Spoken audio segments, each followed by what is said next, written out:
Hello, my amazing tribe. I'm excited to connect with you through this video. Hello, YouTube friends. Join us as we unravel the mysteries surrounding Theodor Leschetizky. Theodor Leschetizky, sometimes spelled Leschetitzky, 22 June 1830 – 14 November 1915, was an Austrian-Polish pianist, professor, and composer born in Landshut in the Kingdom of Galicia and Lodomeria, then a crown land of Austria-Hungary.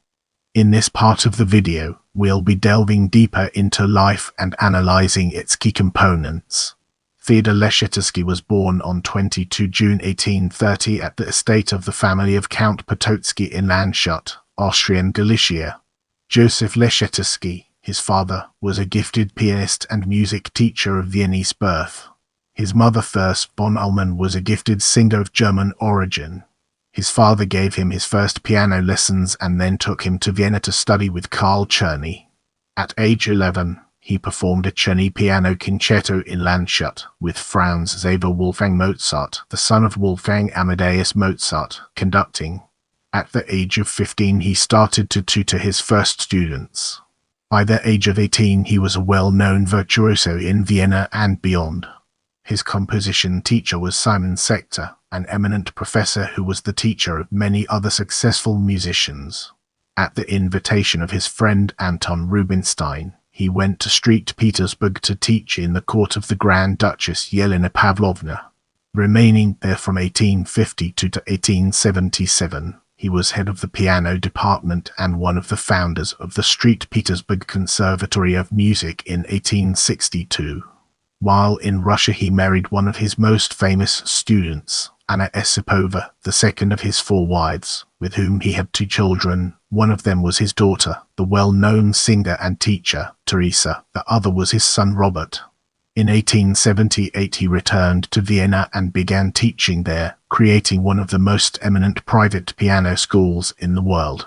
Promising pianists flocked to his villa in the Warren Cottage district on Karl Ludwig Strasse, Vienna, coming from all over the world, with a great many from the United States, among them singer Clara Clemens, the daughter of Mark Twain. From 1904 to 1908, he was assisted by one of his students, Ethel Newcomb, an experience which proved a fertile ground for background research for her 1921 book, Leschetitzky as I Knew Him. Concert pianist and teacher Edwin Hughes was his assistant in 1909 and 1910. He taught until the age of 85, thereafter leaving for Dresden, where he died on 14 November 1915. Without wasting any more time, let's jump into the fascinating world of motto. Leschetizky's motto: no life without art, no art without life. Get ready for an enlightening exploration as we dig into Leschetizky's descendants and understand its role in the broader context. He was survived by a son, Robert Dresden, whose family returned to Bad Ischl after his death. His descendants still live in Bad Ischl, and there is a Leschetizky villa on Leschetitzky Strasse, the summer resort where he often vacationed with his friend Johannes Brahms. Leschetizky had a granddaughter, Ilse Leschetitzky, who was a distinguished pianist and teacher. One of her daughters, Margaret Tautzmig, continues the Leschetizky tradition with the Leschetitzky Verein Österreich in Bad Ischl. This organization was co-founded by the Belgian pianist Peter Ritson. As we venture forward, let's take a closer look at Leschetizky the composer and its impact on our understanding. Leschetizky composed over 100 characteristic piano pieces, 2 operas, Die Brüder von San Marco and Die Ostwald, 13 songs and a 1-movement piano concerto. Opus numbers were given to 49 works. Although his piano pieces are primarily smaller works in the salon music vein, they are expressively lyrical on the one hand while exploiting the piano's technical capabilities to great effect on the other. Most of his music has been out of print since the early 20th century except for the Andante Finale, Op. 13, a paraphrase for piano left hand on the famous sextet from the opera Lucia di Lammermoor by Donizetti, and Les Dualités, Op. 2, No.